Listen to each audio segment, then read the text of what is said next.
So the big problem, I think, in American psychiatry or in medicine in general is that we tend to only treat one condition at a time. And often it's a psychiatric condition and not the substance use disorder condition that gets treated.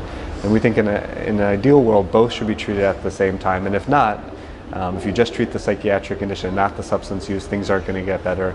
And similarly, if you address the substance use without addressing the reason why they're using, it sets the person up for failure. And so you really have to address both at the same time if you want the person to get on the right track.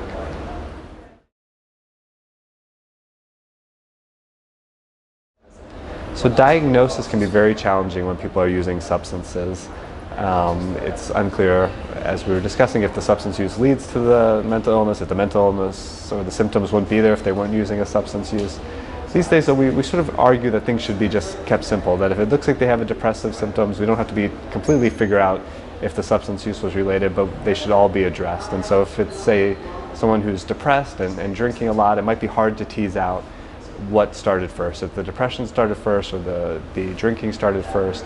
And our goal would be to recommend that you treat both. You give them medications for the substance, for the alcohol use or the psychosocial treatments, and you give them meds and therapy if needed for the depression.